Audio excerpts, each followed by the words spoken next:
Bonjour à tous et bienvenue sur ce podcast. Mon nom est Clément Marianne et avec mon acolyte Franck Poirot, on vous emmène à la rencontre des entrepreneurs d'outre-mer. On vous propose de parler d'entreprise, d'innovation, d'investissement, d'indépendance, à travers le témoignage de femmes et d'hommes créoles qui ont eu l'audace de se lancer. Nous échangerons avec eux sur leur parcours, leurs succès, mais aussi leurs erreurs, leurs échecs et de la particularité d'entreprendre dans les DOM. Allez, c'est parti, on vous emmène avec nous. Dans cet épisode, nous allons à la rencontre de Grégory Wana. Grégory est le fondateur de Yécric, le premier magazine pour enfants destiné à la promotion de la culture créole, antillaise et caribéenne. Dans cet épisode, Grégory nous parle de son amour des langues, de son amour de la culture et de son goût de la transmission aux nouvelles générations. Il nous raconte comment est né Yécric, nous raconte les hauts et les bas de son aventure, nous partage au passage de précieux conseils et nous parle notamment de comment 2023 a bien failli être la fin de l'entreprise et comment l'appel à la solidarité communautaire leur a permis de sortir par le haut et de faire de 2024 une nouvelle année pleine de possibilités. Allez, on accueille tout de suite Grégory, c'est parti.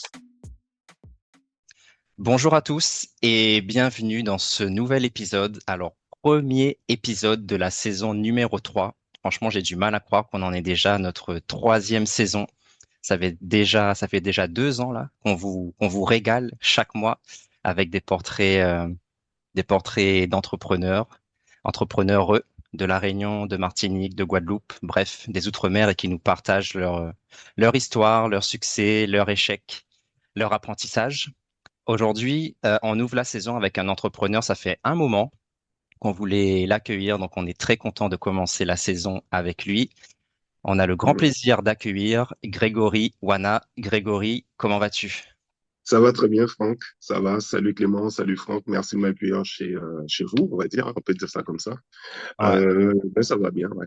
T'as raison de dire qu'on t'accueille chez nous. C'est vraiment une petite maison là. C'est virtuel, mais c'est comme à la maison. Clément, comment ça va? Écoute, moi ça va, hein, content d'entamer cette saison 3. Et tu vois, je regardais hier qui veut être mon associé. Là, ils sont à la saison 4, nous saison 3, donc on les suit de près là. Donc on tient le bon bout. Et ça va, Clément? Le cyclone, il n'y a pas eu trop de dégâts? Pour toi, ouais. Non, ça va. Plus de dégâts matériels qu'autre chose. Et c'est vrai que vivre quand même, j'ai quand même survécu pendant 4 jours sans eau et électricité avec 2 enfants. Je suis assez fier de cette prouesse. C'était pas évident, mais ouais, plus de peur que de mal. Et je trouve que globalement, on s'en sort bien. Et puis, tu vois, les jours comme ça de coupure, je trouve, te permettent aussi de faire un peu d'introspection et de découper un peu. Donc, c'est pas plus mal de temps en temps. On va parler de ça là dans cet épisode. On va parler de résilience. On va parler de résistance et d'adaptation. Mais avant d'aborder un peu tous ces sujets un peu compliqués, on va commencer avec un petit peu de légèreté. Alors Grégory, tu le sais, hein, saison 1 c'était comme ça, saison 2 c'était comme ça, saison 3 on change pas une équipe qui gagne. On va commencer avec ton portrait créole. Alors Grégory, si tu étais un plat, tu serais lequel et pourquoi? Donc, si j'étais un plat, je réfléchis à la question et honnêtement, je pense que finalement, pour les 3 questions, ça serait une forme d'hybridation, comme on dit, une fusion. Parce que je suis guadeloupéen et martiniquais. J'ai grandi dans les 2 cultures, baigné dedans complètement. Et, euh, et donc, il y a déjà quelques années, euh, la grand-mère de ma sœur, parce que voilà, j'ai une demi-sœur, nous avait accueillis chez elle et elle nous avait fait un plat que je n'ai mangé nulle part ailleurs après, un truc hallucinant. Et c'était un fricassé de poulet au lambi. Le truc était ouf. C'était un coq euh, sur pied, donc un coq pays, avec du lambi cuisiné avec. Le truc était hallucinant. Franchement, incroyable. Et j'en ai encore le goût à la bouche toutes ces années passées. Et toutes les personnes qui étaient avec moi ce jour-là, ma compagne, mon frère, mon beau-frère, tous, on a ce moment-là dans la tête. Donc, je dirais ça. Fricassé de poulet au lambi. Donc, ceux qui ne connaissent pas, allez voir Grand Monde, oui, ben, ça fait ça, bah, ça. Voilà, Tu le vends bien en tout cas, Grégory. Moi, je me suis dit, ouais, mais c'est quoi ce plat-là qui, qui t'anime autant? Bah, écoute, ouais, je compte sur toi, Franck, pour me faire ça quand je viens. Je viens te rendre visite. je vais pas m'aventurer là-dedans. Mais en tout cas, là, on voit fricassé, poulet, lambi, ça fait des mélanges un Mhm. peu improbables, Mer. mais qui donnent des choses intéressantes. Donc, peut-être qu'on tient déjà un peu des indicateurs là sur ta personnalité et ta façon de fonctionner, en tout cas sur tes goûts. Donc, tu nous as donné ton plat. Maintenant, un lieu que tu affectionnes, dans lequel tu aimes aller ou que tu aimerais aller, peut-être, ce serait lequel? Moi, je suis pas quelqu'un de très compliqué. Je suis même quelqu'un d'assez mélancolique, d'assez nostalgique. Et j'ai deux lieux, c'est toujours comme ça, un lieu en Martinique, un lieu en Guadeloupe, qui pour moi symbolise ma jeunesse, symbolise mon enfance. Et il y en a un, c'est le Mampito, c'est le quartier de ma mère, c'est le quartier de mes grands-parents, c'est là où j'ai fait mes vacances avec toute ma ribambelle de cousins, à jouer à cache-cache, à monter dans les pieds Mango, à faire des jeux d'enfants, à descendre dans les ravines, à jouer à Mhm. Tarzan, voilà. Donc c'est vraiment une ambiance d'enfant unique. Et puis, j'ai un autre lieu qui se situe plutôt en Guadeloupe, c'est au Moule, au Moule, un quartier qui s'appelle Lao. Et c'est là où mon grand-père et mon père attachaient les bœufs, sur une grande savane immense. Et il y avait une petite colline, et sur cette colline, on voyait l'immense savane qui fait à peu près deux fois un terrain de foot. Donc, c'était vraiment une vue assez ouf. Et au moment de carême, lorsque l'herbe était assez haute et jaunie par le soleil, tu as le vent qui balaie ça, qui se couche comme, tu vois, et ça fait une vue, mais malade, vraiment, et très, très apaisante. Et donc, c'est vraiment les deux lieux que j'aime vraiment, qui pour moi me ramènent à quelque chose de doux et voilà, et d'agréable. Je m'attendais pas à autant de poésie là dans ta réponse. Eh ben, gros salut, gros bonjour là aux personnes du Moule qui nous écoutent. Ok, on a ton plat, on a tes lieux. Les lieux, Maintenant, si tu nous devais nous donner une musique, alors soit un titre, soit un style de musique. ouais. Quand tu m'as posé la question un peu plus tôt pour préparer le moment, instinctivement m'est venu dancehall, tu vois. Dancehall, Ok. c'est ce qui fait battre mon cœur de jeune, enfin de jeune quand j'étais jeune à l'époque. Et voilà, avec mon frère, on passe des moments à écouter ça et tout ça. Et puis, en y pensant, je me suis dit, mais il y a le zouk aussi, quoi. Et, et parce que j'adore danser le zouk, mais le zouk dansant, pas celui où on reste debout, là, Hmm. voilà, comme des piquets, vraiment zouk dansant. Et un moment, avec des amis sur le campus, on s'entraînait ensemble à inventer des pas de zouk, tu vois le truc? J'ai fait ça avec personne. Avec des gens, j'ai beaucoup dansé dancehall, avec des groupes, parce que c'était la mode, mais jamais j'ai essayer d'inventer des pas de souk avec d'autres copains. Et ça, c'était des moments uniques. Donc, comme pour les deux autres réponses, ça sera aussi un petit duo, mais qui manque malgré tout dans ma Caraïbe. Et c'est le dancehall et le zouk. Voilà. Eh ben super. En général, tu vois, dès qu'on a notre invité qui parle de musique, c'est à ce moment-là que je laisse la parole à Clément parce qu'il a toujours un truc à dire à propos de musique. C'est un grand fan de musique.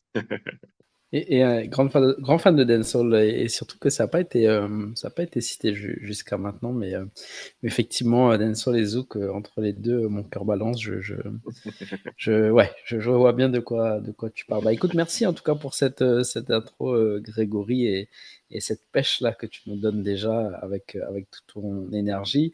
Moi, ce que j'aimerais qu'on fasse là ensemble, c'est peut-être qu'on revoie un petit peu ton parcours de vie très rapidement, un peu en accéléré.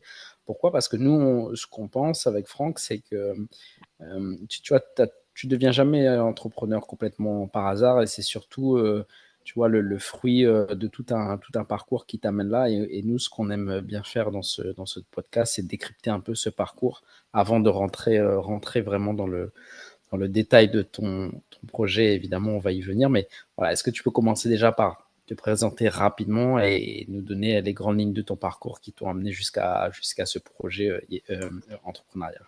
Euh, pour faire les choses un peu rapidement, je dirais que je suis un peu le fruit le fruit d'un chemin tortueux, en fait. Voilà. J'ai jamais été très doué à l'école. Voilà, j'ai même doublé des classes, pas mal de classes, une classe au lycée, des classes au collège. Et donc voilà, ça n'a jamais été quelque chose d'assez simple, mais j'ai toujours eu la conviction que j'étais capable de plus. Donc, j'ai jamais lâché, en fait. Et c'est ça qui a fait que, une fois arrivé au bac, contrairement à d'autres potes qui auraient pu avoir le même chemin que moi, ont pu lâcher, voilà, aller chercher un boulot. Moi, j'ai voulu continuer. Et je me suis retrouvé à l'université. Et là, j'ai plongé dans ce que je voulais faire.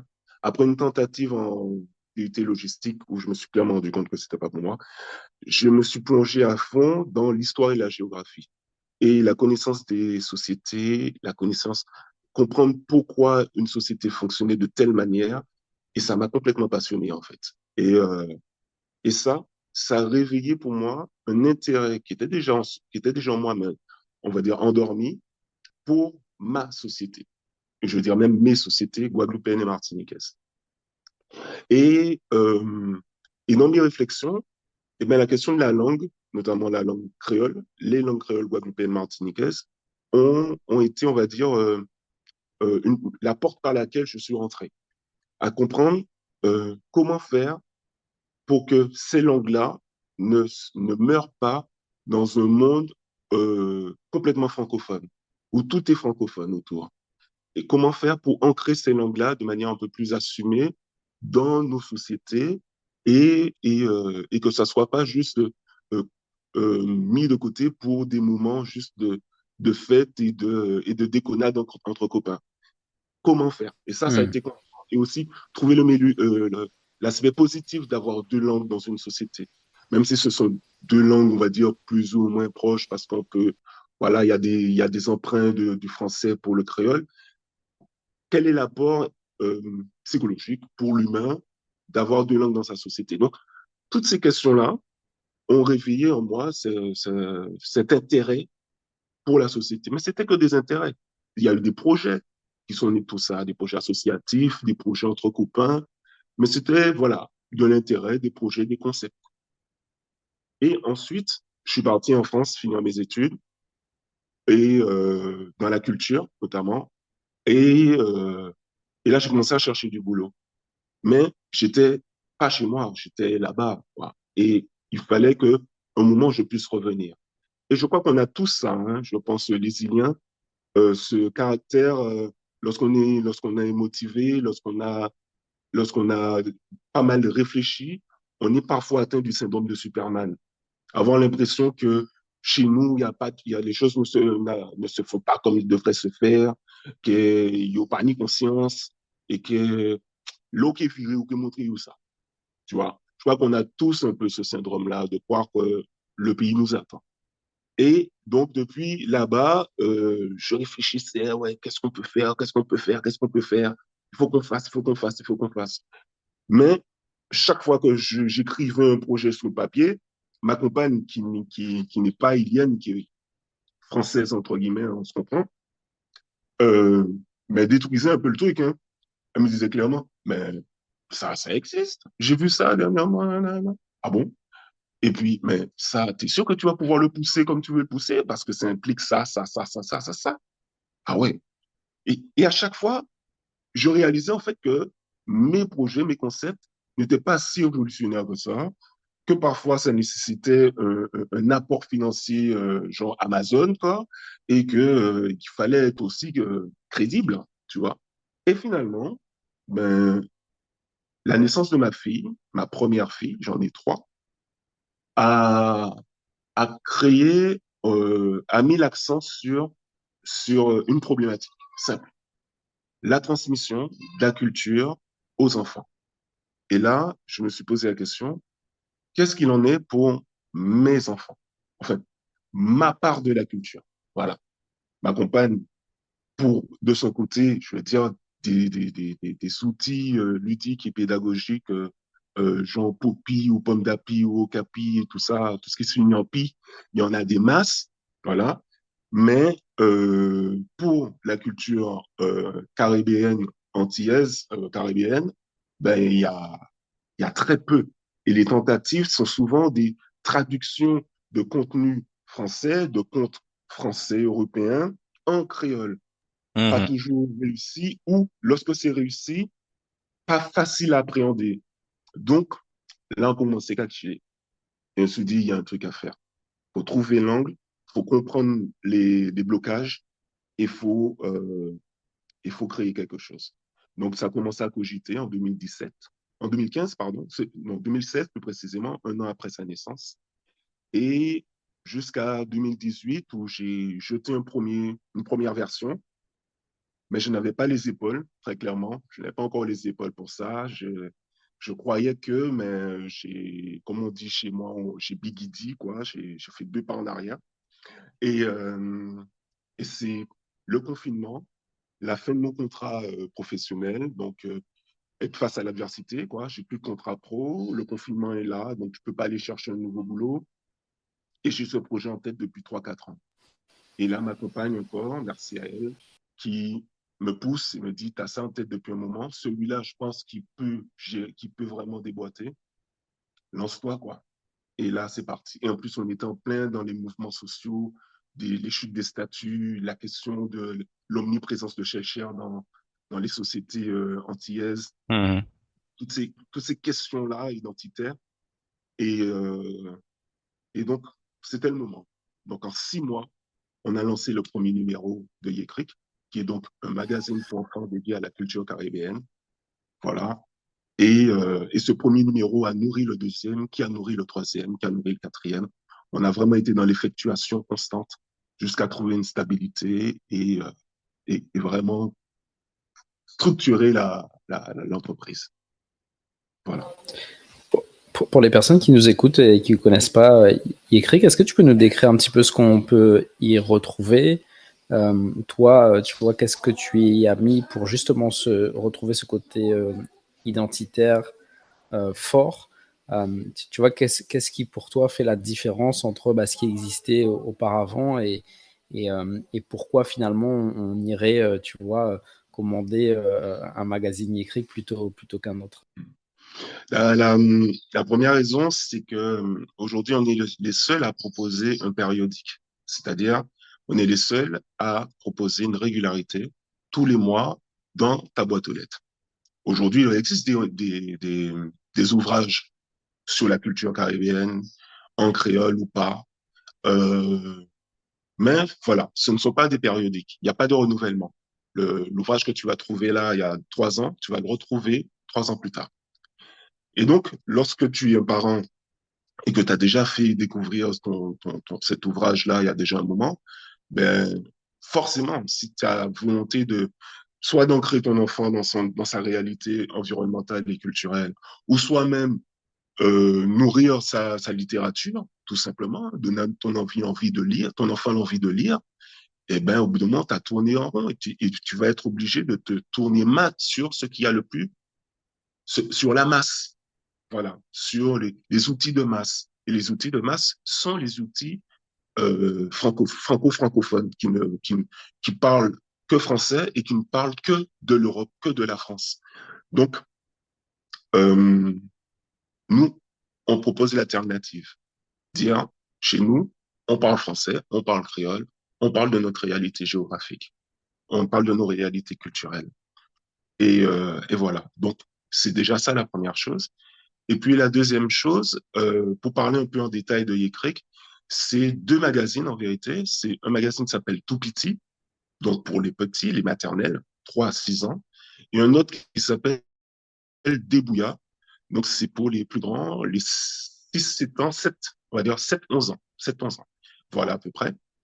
Et dans Débouilla, la particularité, c'est qu'en plus du magazine, il y a une activité manuelle, euh, on va dire, offerte. Il y a une activité manuelle avec, en fait. Donc l'enfant va fabriquer quelque chose de ses mains chaque mois, en plus du magazine. Voilà, merci. Ok, hyper intéressant et merci pour la description. Je trouve que il y a deux aspects là, moi, que je trouve vraiment intéressants. C'est la première chose, c'est le fait de revenir à des choses très tangibles qui sont le livre, qui clairement est un peu aussi. On pourrait se dire que ça va un peu à contre-courant de ce qui se fait, qui est le tout digital aujourd'hui.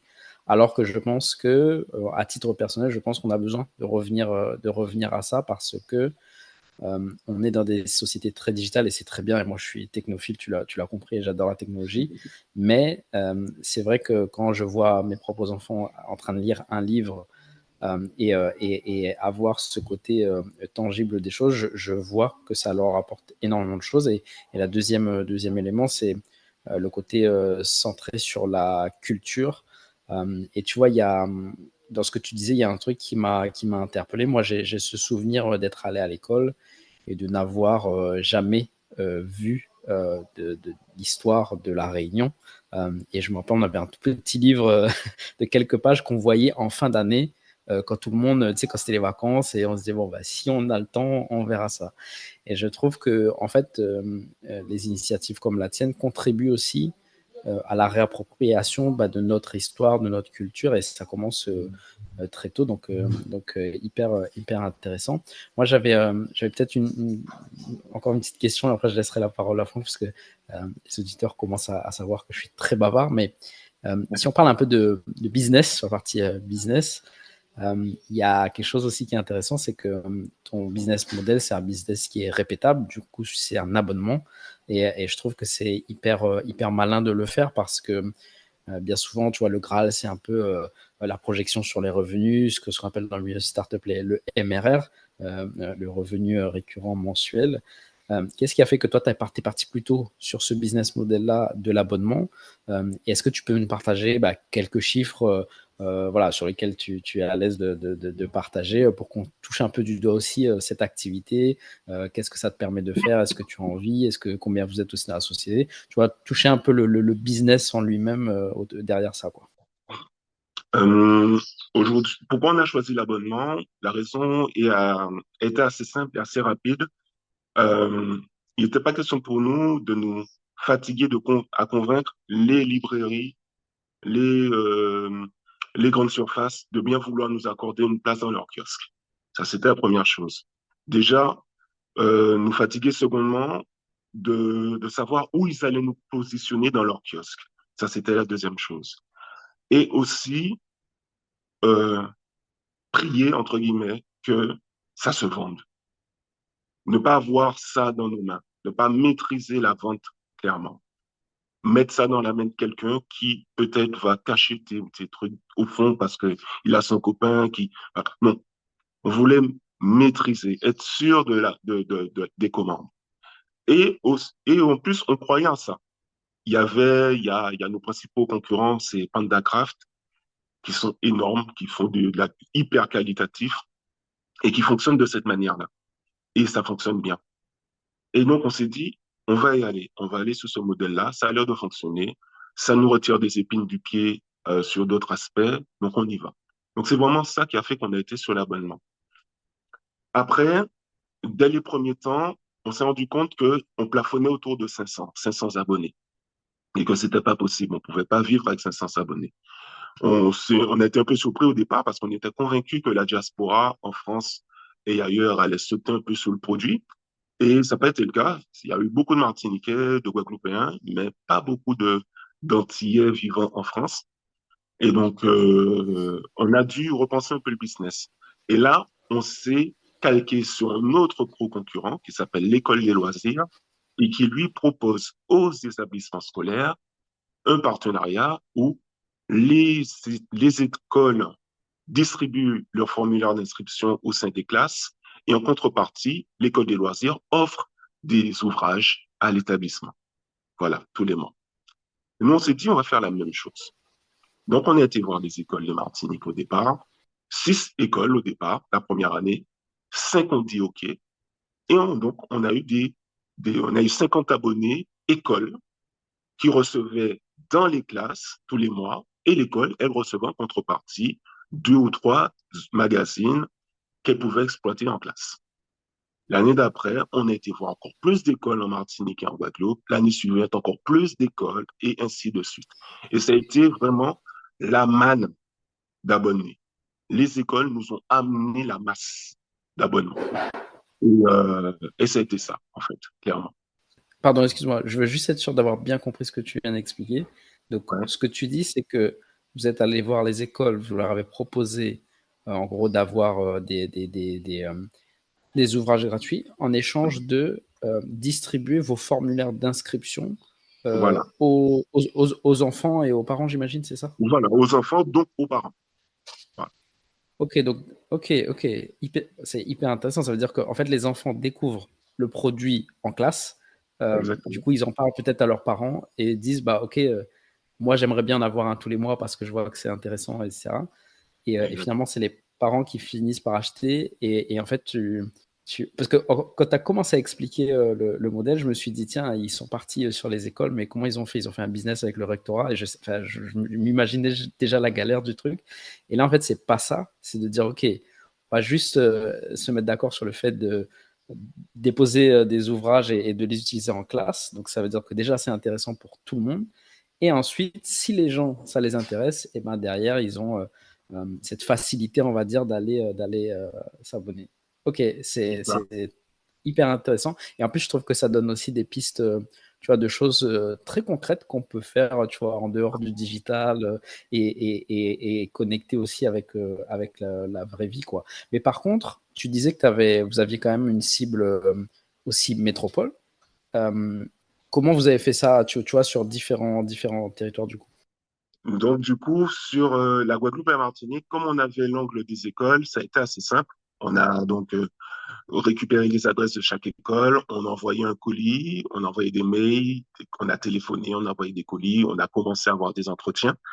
Sur la France, c'est pas du tout possible, puisqu'il n'y a pas d'école, on va dire, où il y a que des Antillais. Donc, ça n'a pas été du tout possible. Donc, là, on s'est basé uniquement sur de l'abonnement classique, voilà, où c'est le parent qui vient vers nous, voilà. Et donc là, à ce moment-là, ça a été les réseaux sociaux, hein, donc les publicités sur les réseaux sociaux, voilà, quoi, les interviews à travers des médias communautaires en France, notamment, je pense à Mm. Espace FM ou Tropique FM, voilà, des trucs comme Ouais, ça, pour voilà, se faire un peu connaître, mais surtout Facebook, Instagram, très clairement, de la pub, de la pub, en espérant qu'il y ait du ricochet, c'est-à-dire que euh, les Antillais qui regardent pas mal les contenus de leur communauté sur Facebook puissent nous voir passer parce qu'un tel aura repartagé et donc ce sera intéressé. Parce qu'on a voulu cibler particulièrement des villes, on va dire, où les Antillais sont les plus souvent représentés. Mm. Bordeaux, Ouais, de la diaspora, quoi. Mm. voilà, Bordeaux, Toulouse, Créteil, voilà.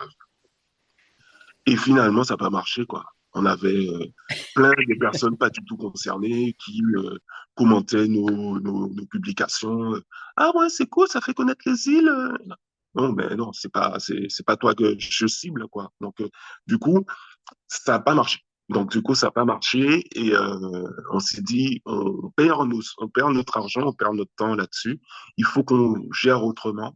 Et donc, et donc voilà. Et malheureusement, jusqu'à aujourd'hui, bon, on a encore un peu de mal avec la France. Donc, on essaie de travailler là-dessus, trouver de nouveaux axes, de nouveaux moyens, peut-être des associations, peut-être, voilà, on essaie de réfléchir sur comment faire, mais pour le moment, on n'a pas trouvé, on va dire, le truc. Voilà. Ouais, ok, je comprends. Bah écoutez, hyper intéressant. Tu peux nous partager quelques chiffres, Grégory, ou pas? Malheureusement, je suis pas le boss des chiffres. C'est vraiment ma compagne qui est devenue ma collaboratrice sur le projet qui connaît tout ça. Mais je peux te dire le nombre d'abonnés. Aujourd'hui, on est à Mhm. presque 2000 abonnés Donc, ouais, 1950, quelque chose comme ça. Donc, ouais, c'est pas mal, hein, c'est pas mal. L'année dernière, la première année, on a eu un excédent parce que ça avait plutôt bien marché. Un excédent, je crois, on était de 20 000 euros en plus, un truc comme ça. L'année d'après, on était en déficit de 30 000 euros. Et cette année, on fait tout. Enfin, on va voir le bilan là, puisque c'est le moment des bilans. Donc, Ouais. normalement, on est sur un équilibre vraiment très équilibré entre peut-être moins 1000 ou plus 1000 ou zéro, mais on est vraiment quelque chose de très, très à l'équilibre. Donc, là, l'idée là, c'est que clairement, la quatrième année, qu'on soit sur du plus et qu'on soit toujours sur du plus, du plus, du plus, du plus, du plus, du plus, du plus. Donc, Ouais, voilà. ouais. Bah, écoute, c'est ce qu'on te souhaite en tout cas. Et l'abonnement, juste, l'abonnement moyen, on va dire, il est à combien? Donc, aux deux abonnements, on a un abonnement à 12,90 €. Ça, c'est le débouillard, donc c'est pour les plus grands. Et on a un abonnement pour les plus petits qui est à 9,90 €. Voilà. Donc, Ok, et ok. il y a à la maison, hein. C'est-à-dire que tu vives en Martinique, en Guadeloupe ou en France, c'est ce prix-là. Si tu vis en Angleterre ou au Canada ou au Portugal, à ce moment-là, c'est un prix qui est différent puisqu'il y a les frais internationaux à prendre en compte. Ouais, ouais, ok, je comprends. Ouais, ça te fait un bon revenu récurrent mensuel. Après, tu as effectivement, j'imagine, pas mal de logistique à gérer, ce qui fait que Ouais. c'est peut-être un peu C'est nous complexe, qui etc. faisons Mais la logistique et, c'est. et on imprime en local. Donc, c'est pas du tout le même prix, c'est pas du tout le même coût que si on le faisait ailleurs. Et donc, ouais, c'est vrai, il y a malgré tout les frais annexes sans compter notre local dans lequel on travaille, nos apprentis qu'on rémunère, voilà, donc voilà, les freelances avec qui on travaille pour réaliser tout ça. Donc il y a quand même une petite équipe qui est assez conséquente Ouais, et ouais. enfin qui commence à gonfler. Donc ouais, il faut sortir des sous pour payer tout ce monde-là. C'est le nerf de Voilà. la guerre. Bon, j'avais dit que c'était ma dernière question. Je m'arrête là parce que sinon je.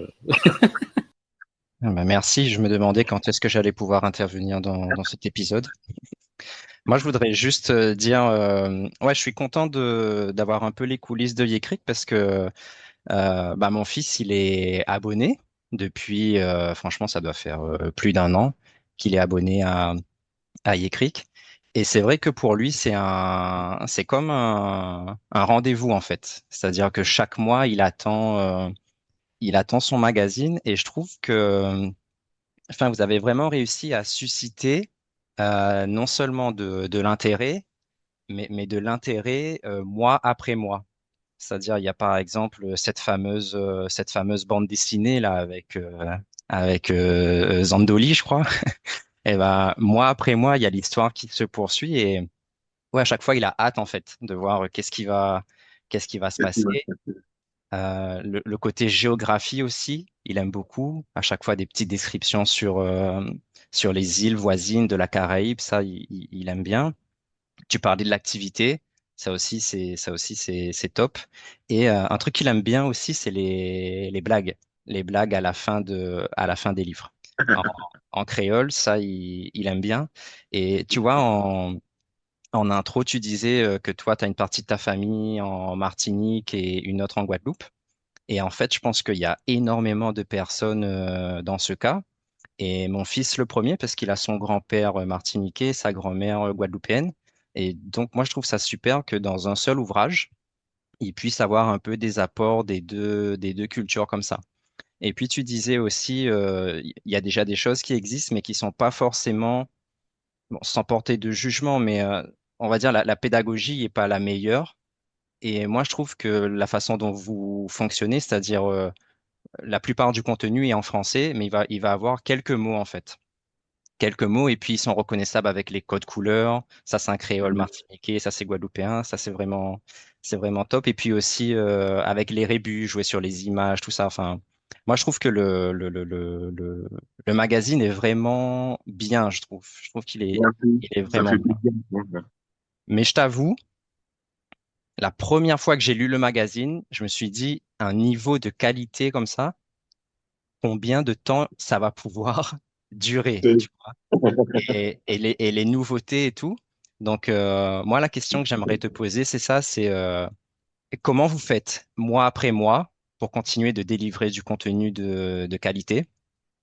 Et tu disais aussi, tu as lancé le premier épisode, qui a lancé le deuxième, enfin, le troisième magazine, etc. Toi, de base, est-ce que tu avais déjà, tu vois, une espèce de ligne éditoriale sur 1 an, 2 ans, et tu savais déjà tel magazine allait parler de quoi? Ou est-ce que finalement, c'est un peu une réinvention continue? Comment ça se passe? Je crois que j'avais déjà les 24 premiers numéros dans ma tête, déjà très clairement. C'est vraiment quelque chose de très concept, conceptuel et de très Ouais, maîtrisé, en fait. Je savais déjà euh, l'atmosphère, l'ambiance que je voulais créer autour de la littérature, la manière dont j'allais parler en français aussi. Nous, on a des Français régionaux. Je pense que Clément, et toi aussi, Franck, vous pouvez le confirmer. La manière dont on parle le français à La Réunion n'est pas la même manière qu'on va parler le français en France. On a nos manières d'articuler les verbes et on a certains mots qui sont les nôtres et, euh, et qui demeurent du français. Voilà. On retrouve une ambiance un peu campagne, un peu simple, un peu naturelle, mhm. euh, un peu Ouais, grand moment. On a nos langages, qui sont le créole évidemment, mais aussi notre façon de parler le français. Et dans notre façon de parler le français, c'est quelque chose de naturel, donc c'est quelque chose de simple et qui nous ramène à une forme de, à des moments familiaux, en fait, des moments entre amis. Et souvent, on a tendance à le mettre de côté, à ne pas à le dévaloriser même par moment parce que ce n'est pas le bon français, ce n'est pas le français de France. Et dans Yékrik, clairement, la volonté était de se décomplexer par rapport à ça, de dire voilà, je monte le morne, et bien oui, je monte le morne, tu vois. Euh, voilà, c'est toute cette façon qu'on a de décrire les choses dans notre langage, eh ben, on l'assume et on l'écrit. On ne le fait pas que le parler, on l'écrit également. Et donc, c'était au-delà des thèmes, c'était vraiment dans l'énergie, dans l'atmosphère globale, assumer ça et le garder ancré.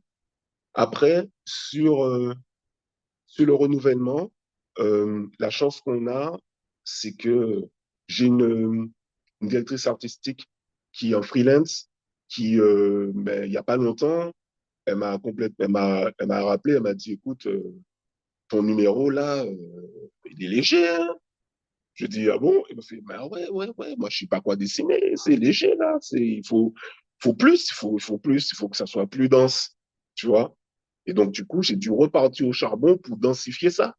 Et le fait de travailler avec des personnes qui vous disent clairement, voilà, ça manque de, eh ben, ça permet de monter en qualité. Et comme on est plus nombreux maintenant qu'avant, ça nous permet aussi de monter en qualité. moi, je voulais juste rebondir sur ce que tu disais sur le côté un peu français régional. C'est vrai que quand on lit Yékrik, on a l'impression d'entendre quelqu'un parler en fait. Et effectivement, tu reprends des expressions, tu vois, monter le morne, etc. Je pense que, tu vois, Yékrik aurait été à La Réunion, on aurait eu des expressions genre dépêche-toi vite, tu vois, des choses qui veulent rien dire en vrai, mais Exactement. qui sont très, très parlantes. Donc ça, ouais, c'est vrai que enfin, l'atmosphère se retrouve au fur et à mesure. Et bon, là, tu vois, tu nous disais, tu as réfléchi au projet pendant 2, 3 ans avant de le lancer, et tu avais déjà les 24 premiers numéros en tête. Là, bah, maintenant, on comprend mieux pourquoi. Euh, moi, j'aurais aussi des questions. Tu vois, tu as parlé d'une directrice artistique avec qui tu bosses. Et tu vois, quand on voit un numéro, bon, je sais pas, il faut l'imaginer, il faut faire les recherches, il faut écrire, il faut dessiner, il faut illustrer, il faut apporter de la cohérence, etc. Euh, comment tu as fait pour trouver les talents avec qui tu travailles? Ah ouais. La première chose déjà, c'est que le premier talent, c'est ma femme, c'est ma compagne, très clairement. Et comme c'est ma domaine, donc j'ai pas eu à la chercher. Voilà, donc c'est vraiment Ok. elle en vérité, c'est elle la chef d'entreprise, véritablement. Celle qui gère l'opérationnel, celle qui gère les financements, les recherches de subventions, voilà. C'est vraiment elle qui est en mode construction d'entreprise, structuration. Voilà. Donc, moi, j'ai tout l'aspect créatif, éditorial, et elle a tout l'aspect machine, très clairement. Ensuite, au début, euh, il fallait chercher un illustrateur qui veut bien bosser pour nous, mais pas nous péter les bras, comme on dit ici. Donc, quelque chose pour ne pas nous prendre trop de sous, parce qu'on commençait. On a testé avec une première personne qui nous a demandé pas mal. On a refusé, du coup, et on a cherché une deuxième qui, elle, a été très, très, très, très, très positive, très compréhensive, et qui, même au départ, ne voulait pas de sous. Et comme nous, on est dans la politique un peu des Lannister, nous pas doué monde, donc on paye ce qui doit être payé. Donc, on a refusé, et donc elle nous a donné un prix qui était très avantageux pour nous, et on a commencé à bosser. Elle s'appelle Agathe Niesborella, elle vit en Martinique, elle est française de France, et elle vit en Martinique depuis 15 ans. Et donc, au départ, moi, je voulais bosser avec des Antillais parce que j'avais une vraie volonté que dans l'atmosphère, on puisse ressentir tout ça. Mais le fait qu'elle vive en Martinique depuis déjà un certain temps m'a rassuré parce que j'ai été chez elle et elle a des moutons, elle a des poules, son mari est du Robert, ses enfants. Donc, et donc, en gros, elle était ancrée, elle était intégrée au pays. Et donc, je Mhm. savais qu'elle allait pouvoir mettre en image les mots parce qu'elle les voyait tous les jours. Et pour moi, c'était important, ça.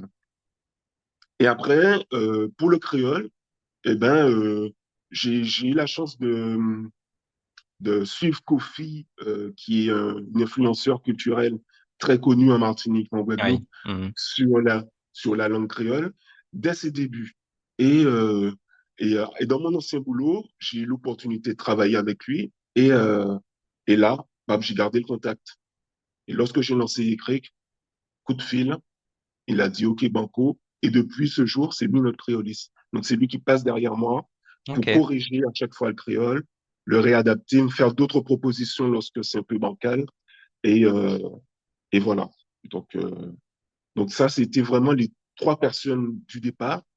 Et au fur et à mesure, ça s'est enrichi. On a aujourd'hui une salariée, illustratrice, qui nous aide beaucoup sur l'autre activité qu'on a montée à côté.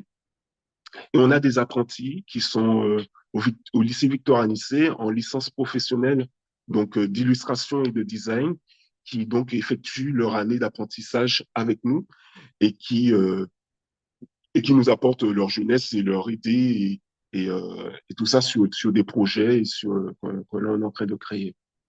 Voilà.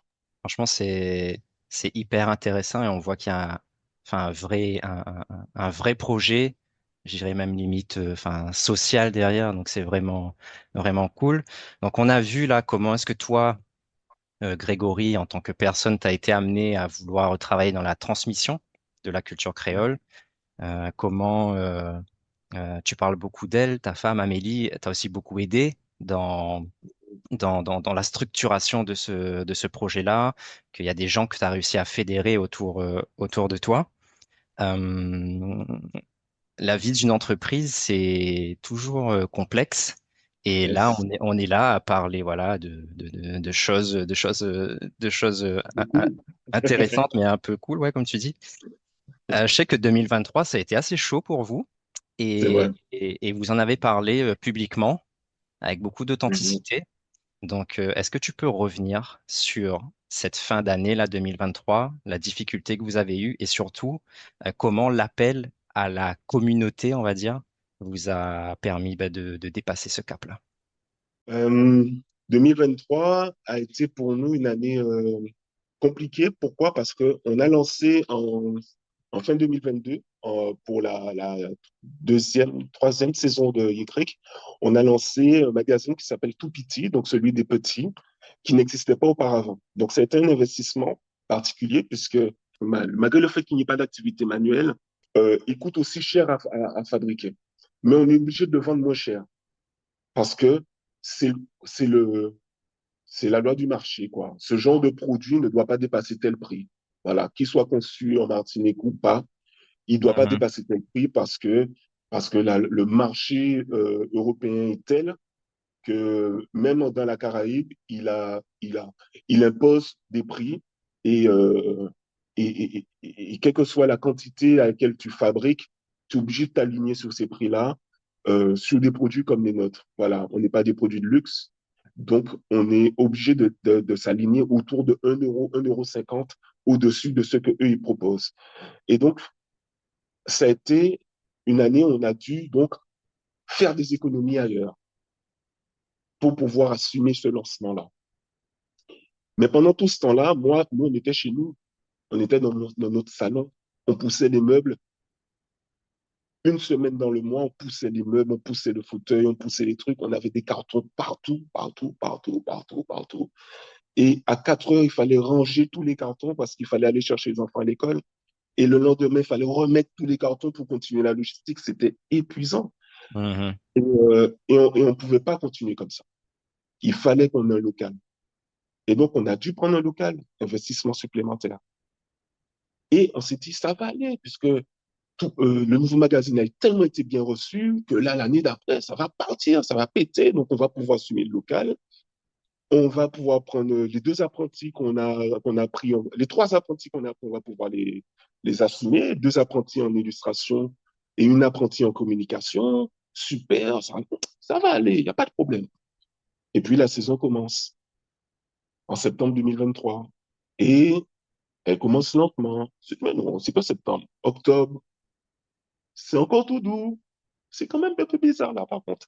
Et là, on commence à s'inquiéter parce que on veut progresser. On veut plus retourner dans notre salon là. C'est pas possible psychologiquement, ce n'est pas possible.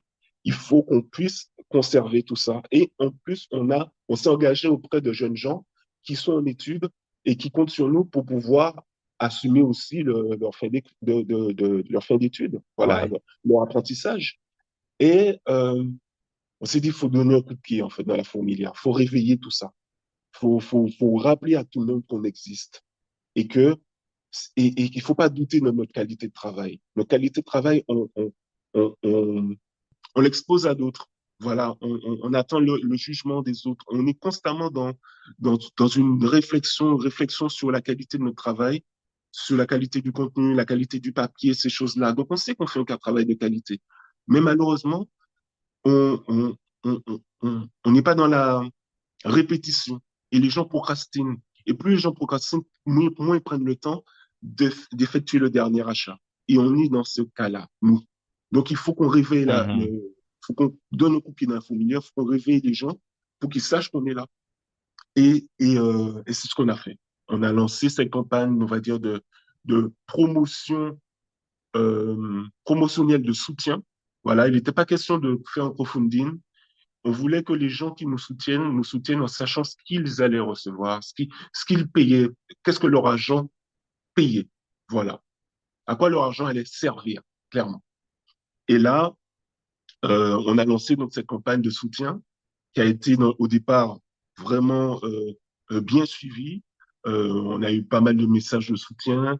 Les radios, les médias nous ont appelés pour avoir des interviews.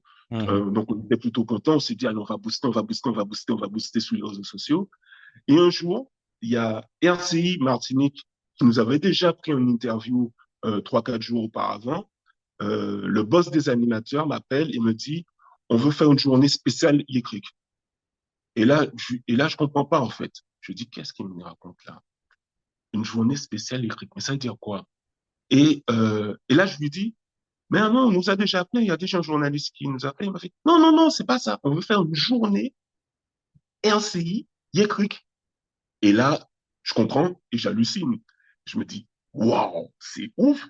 La plus grosse radio de Martinique, c'est la plus écoutée, vous faites une journée avec nous.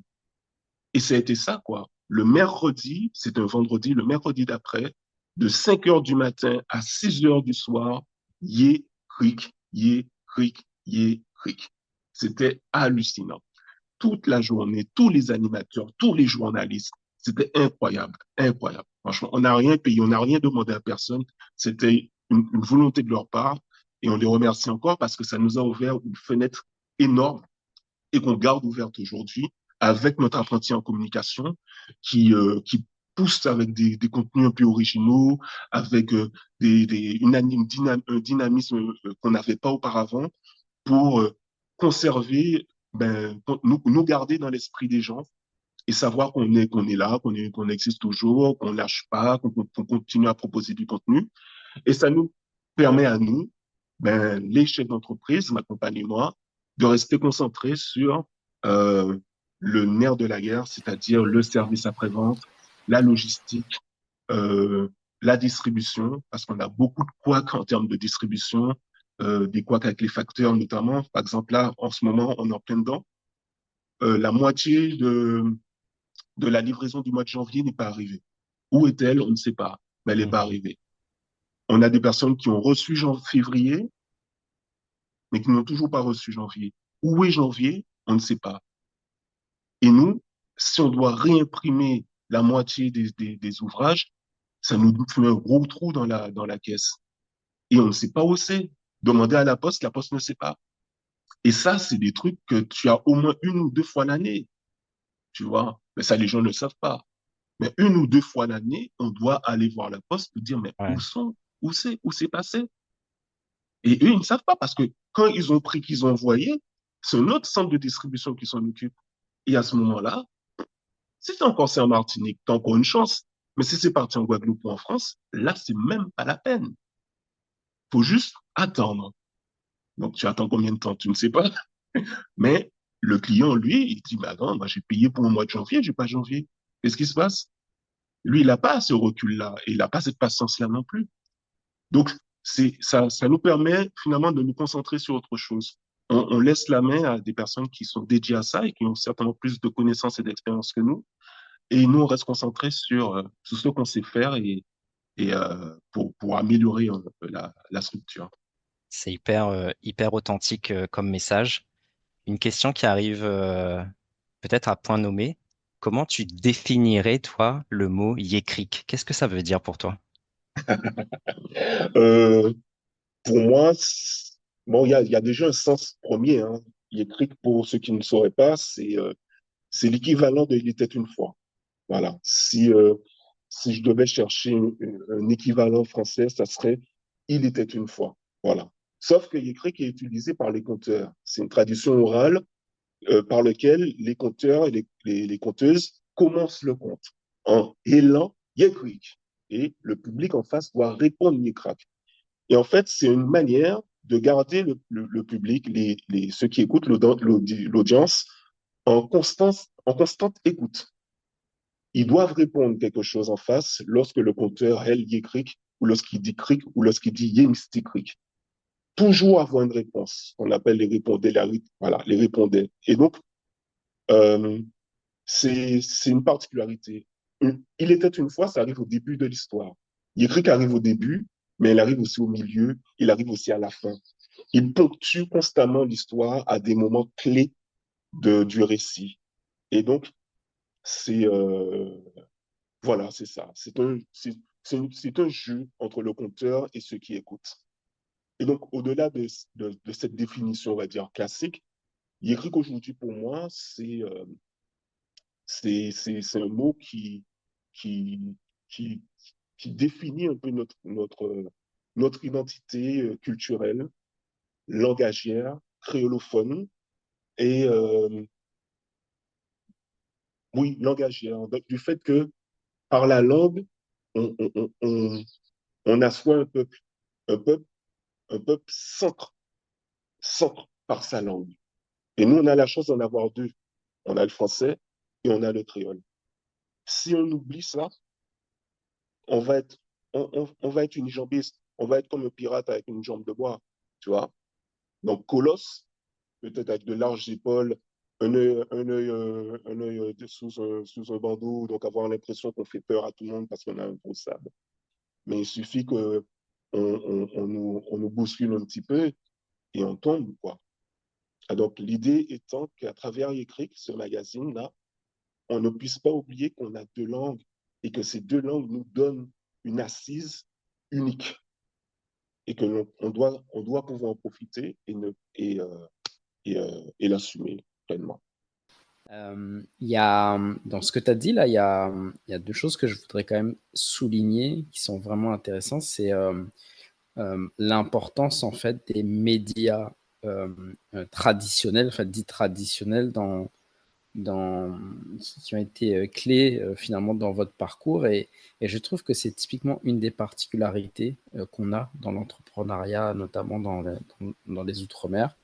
C'est que, et d'ailleurs, c'était un des premiers enseignements qu'on a eu dans l'épisode numéro 1 du podcast, c'est que on a beau, tu vois, être dans la technologie, dans le digital, etc. C'était Jérôme qui nous disait ça, l'ex-fondateur de Zotcar et qui a lancé Babypoom maintenant. Enfin, Carfully, qui était racheté par Zotcar et qui est maintenant à la tête de Babypoom. Il me disait, en fait, des fois, il faut juste faire un 4x3 et faire appel à la radio. Et en fait, on a tendance à vouloir aller dans des choses très compliquées.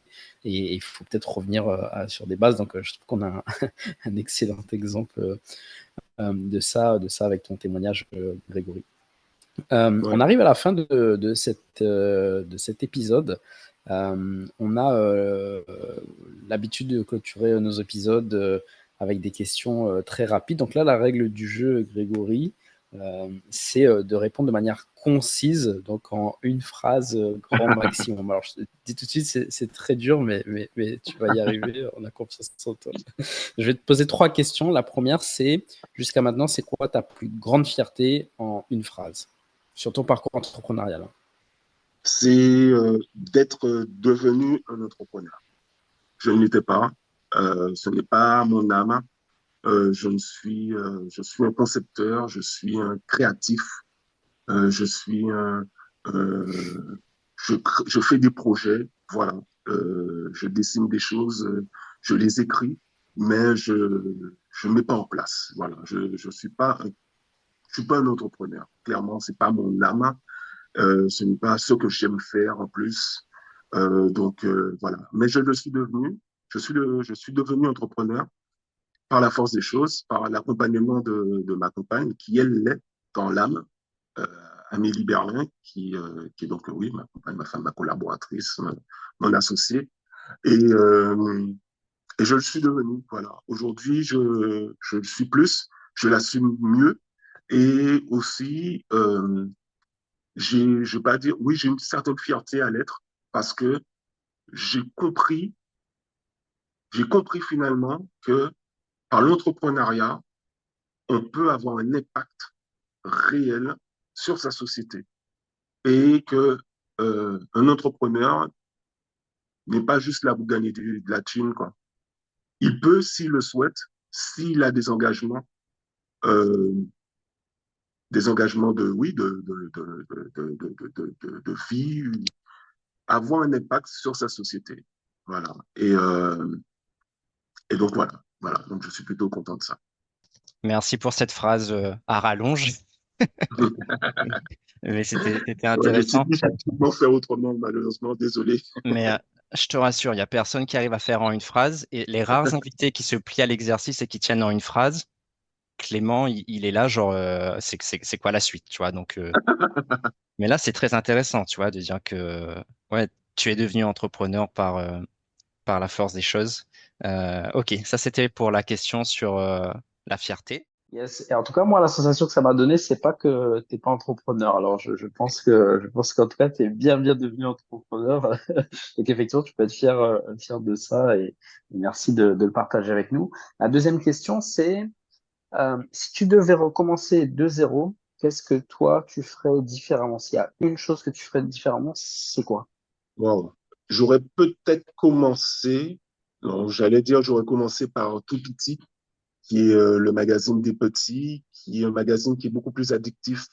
Les parents sont beaucoup plus, ils franchissent le pas beaucoup plus facilement, beaucoup plus rapidement parce que c'est pour les maternelles. Donc les parents sont un peu plus doudous, quoi. Donc ils ont tendance un petit peu plus à céder. Alors que pour les élémentaires, non, les parents, voilà, ils laissent l'enfant un peu choisir. Donc du coup, voilà, c'est un peu plus compliqué. Mais en y pensant, je réalise que si j'avais fait ça, peut-être que j'aurais jamais été vers la version actuelle des Bouillas, qui est plus compliquée, qui est très exigeante, parce qu'il y a une histoire, il y a de la recherche culturelle, il y a plein de contenus. Hum, C'est vraiment un magazine qui est très riche. Et, euh, qui est très collaboratif. On travaille avec énormément de personnes sur juste ce magazine. Et j'aurais peut-être pas eu le courage, en fait. On serait dit, c'est bon, ça va plein de chemins. Allez, c'est bon, on va faire un truc facile pour eux, et puis voilà. Et aujourd'hui, parce qu'on a fait le plus difficile, on peut se concentrer sur des choses un peu plus simples à réaliser. Donc, je veux peut-être rien changer, je crois. Là, tout de suite, je pense que j'aurais tout fait pareil. Je pense. Ok. Et ma dernière question pour toi, Grégory, c'est, à ton avis, c'est quoi la qualité d'un bon entrepreneur? Ne jamais croire que son produit est abouti. Et ça, nous, je pense qu'on est préservé de ça parce qu'on a commencé par l'effectuation.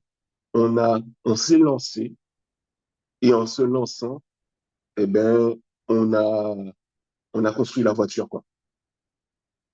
Voilà. En se lançant, on a construit la bicyclette qui après a donné une voiture, qui après a donné un camion, qui après, c'est en se lançant, en fait.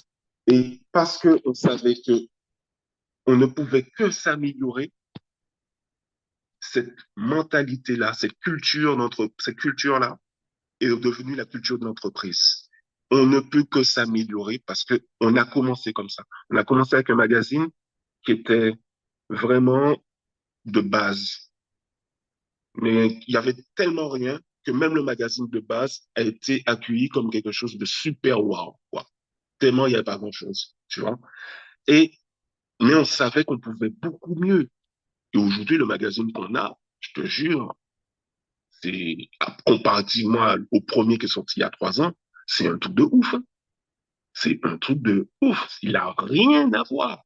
Rien à voir. Parce que on a commencé comme on pouvait. Et donc, je dirais que c'est l'effectuation. Ne pas attendre que ça soit parfait pour te lancer. Et parce que en faisant ça, ça va ancrer chez toi une culture de la constante amélioration. Voilà. Écoute, c'est très clair et je pense que c'est un bon message à être rappelé. C'est un sujet qui me parle bien parce qu'en ce moment, je donne des cours pour des étudiants sur les méthodes agiles. Donc, globalement, c'est une méthode de gestion de projet qui prône ça, le concept itératif. De dire, tu construis un skateboard, ensuite une trottinette, ensuite un vélo. Et effectivement, je pense que c'est extrêmement pertinent dans l'approche entrepreneuriale. Donc, merci pour ce partage. Merci Grégory pour ton temps. J'espère qu'on aura très vite un Yecric à La Réunion parce que je trouve que le concept est vraiment sympa. Et écoute, on te souhaite beaucoup de bonnes choses pour la suite et on a hâte de suivre l'aventure. Merci les gars de m'avoir reçu. C'était le podcast des entrepreneurs d'outre-mer. Et on espère sincèrement que ça vous a plu et inspiré. Si c'est le cas, vous pouvez nous le faire savoir en mettant un like et en nous le disant dans les commentaires. Et bien sûr, pensez à vous abonner pour ne pas rater la sortie du prochain podcast.